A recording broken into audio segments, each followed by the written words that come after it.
Alright guys, welcome back to another video. It's your man Jay, and it's time to give you a comparison that I've been waiting to do. This is the iPhone 11 versus the LG G8. Now believe it or not, the G8 hasn't really been out that long. We're in September, and this phone was officially released in April of 2019, and obviously the iPhone just came out in this month of September 2019.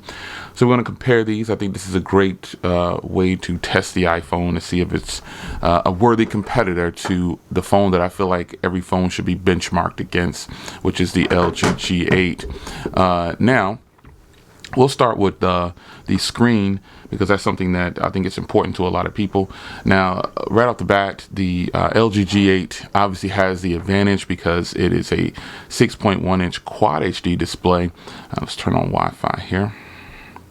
It's a Quad HD display, and when you look at HDR content, it's probably going to look really fantastic on the G8, but these are both 6.1 inches.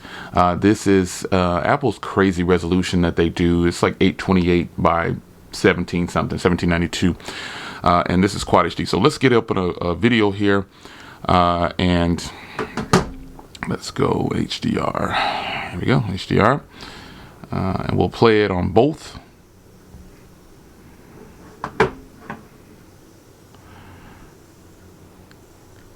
Alright, so you can kind of see how they look.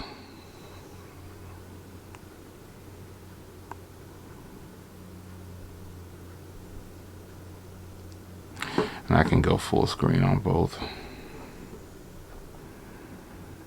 Now obviously I'm looking at these in real time, and through the viewfinder you're going to see that they both look decent actually, but the LG, the Quad HD display, it definitely looks fantastic. Not just saying that because it's a Quad HD display, but it does look better in person. So this is a test that I like to do just to kind of see how the phones match up. I mean, obviously the G8 has the upper hand, but I will say this, the iPhone, even though it's this resolution of 828 or whatever it is, it's actually still pretty good.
Alright, so no comparison there. The G8 gets stomped when it comes to audio, but screen quality goes to the G8. Now let's talk about build quality. So this is where, wipe them both off. This is where, wipe the G8 off again. This is where things get a little tight for me actually, because the G8 is probably one of the most beautiful devices ever, and it's like this crimson red. It is just a fantastic looking phone, but this purple, while I call it the Thanos, some people call it the Barney, I call it the Thanos though. I think this is a beautiful purple. It's actually pretty nice. It's so subtle that it looks silver in most cases, but the G8 however has this beautiful flat camera design opposed to the little face there. Anybody see the little face with the eyes and in the mouth there, and it's got a little mole on his. Okay, I'm tripping. This is a robot face over here. But, point is, it has a flat lay on the table design, and the hardware on here is beautiful on both. But the G8 maintains a headphone jack, which is important to a lot of people. And the G8 overall, to me, wins the design factor. I just think it's one of the most beautiful devices ever. And, that's subjective, but this is a comparison that I want to do. While I think the G8 does look better, and it's probably just because of this color, But overall, the hardware, though, Apple claims this is the strongest glass, but LG actually has a military drop rating, and that's something that Apple never really does. They don't even tell the size of their batteries, which is weird. But yeah, the G8 wins the hardware and design, in my opinion. I think it's the color just really pops. I mean, again, you get a headphone jack, you get a stable fingerprint reader, even though both of these have facial recognition. The G8 does have the secure facial recognition, just like the iPhone, so it matches it. And while it's not as fast as the iPhone, the point is it has it, and it's not that much slower, by the way. So the G8 matches the iPhone 11 in a lot of ways, but the hardware and design definitely goes to the G8. Now let's talk about battery life. Here's where the iPhone wins, without even trying. The G8, while it has fantastic battery life, it doesn't match the iPhone 11's battery life. Easily going through a couple of days with this phone right here, and the G8 can make it not a couple of days. I've made it a full day with the G8, obviously, but the battery life always depends on the user, so you have to keep that in mind. But both of these have great battery life, but the iPhone wins when it comes to standby time and screen on time. The G8 can easily pull down, 6 to 7 possibly on average. Definitely averaging about 5.5 to 6.5, while the iPhone 11 is going through more than 2 days if I wanted to, and then it can pull down between maybe 6 to possibly 8.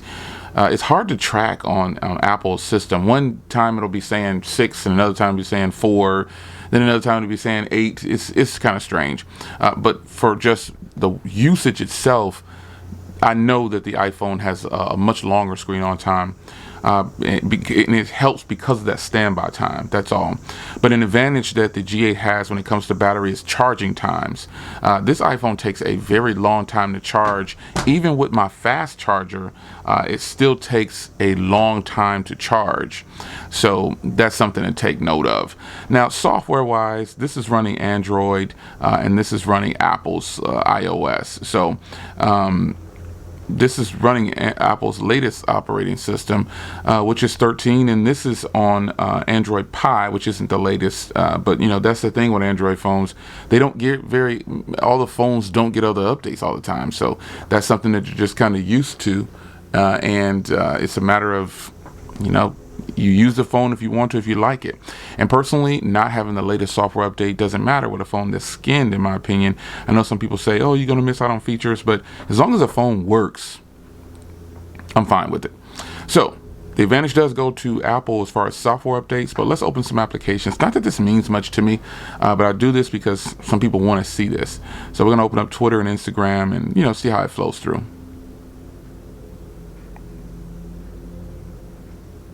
All right, you can see there. I'm so used to swiping now.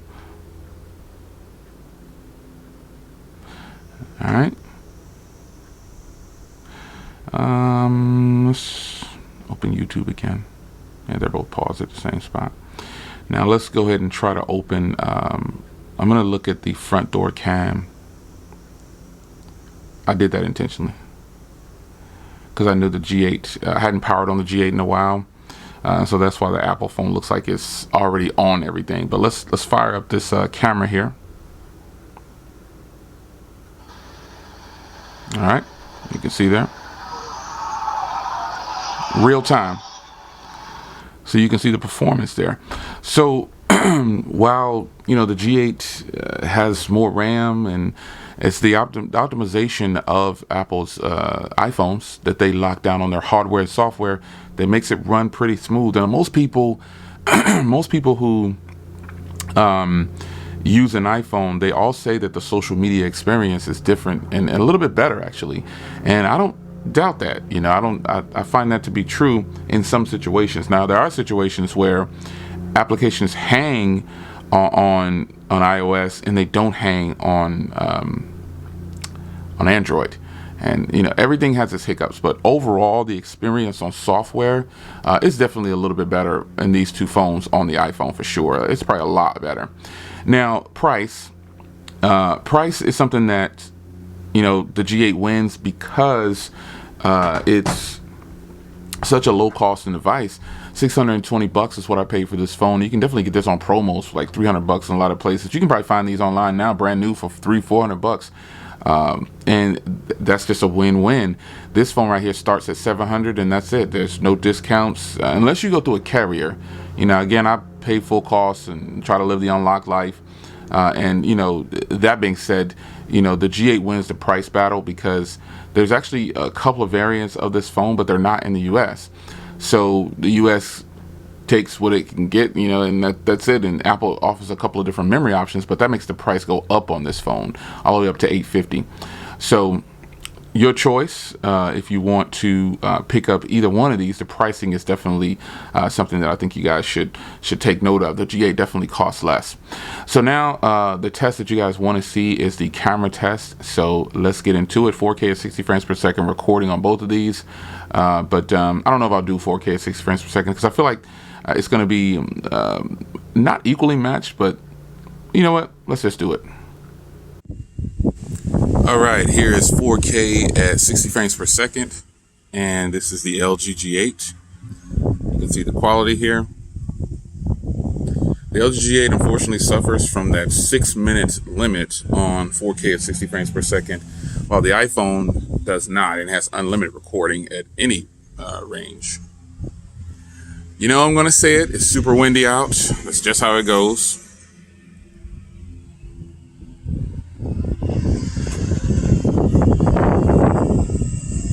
It really is, man. It's always beautiful and windy out here in most cases. All right, let's get the iPhone up here.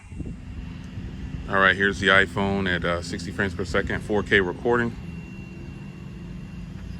Neither one of the phones can go wide angle at 60 frames per second.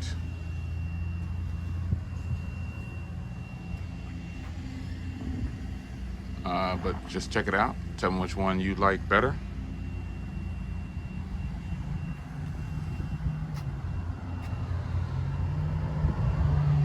I'll show the front cameras too. It's just really sunny out here.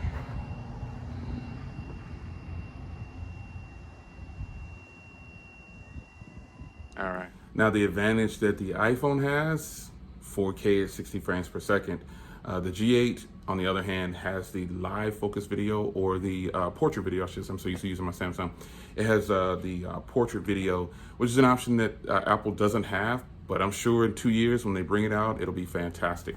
So there it is, the front camera in 4K at 60 frames per second on the iPhone 11. All right, here's the G8 front camera. It doesn't look bad. It actually looks really, really decent. So I can't wait to see these on the computer just like you. But the portrait video is only available on the rear camera. Unlike the Galaxy Note 10 devices, it's available on the front and the rear. And there's also 4K recording on the front of the Notes 2. But the G8 is limited. No 4K recording on the front. All right, guys. So there you have it. Those are the cameras. What do you guys think? I think, and as far as the cameras go, the G8, I don't go in detail with the G8 because we all know the G8 has the more in-depth camera. You can do way more with the settings in the camera, but where the iPhone wins in that sense is you don't. You just press record and you get this really great looking video. And that's the toss-up. They both have advantages and disadvantages. So that's something that you're going to have to just decide. But I will say, price, G8, screen, G8, build quality, G8, software is a mixed bag, cameras, you choose, battery, iPhone. So in the end, I think the G8 is still the winner to me. It's your man Jay. See you in the next one. Take care.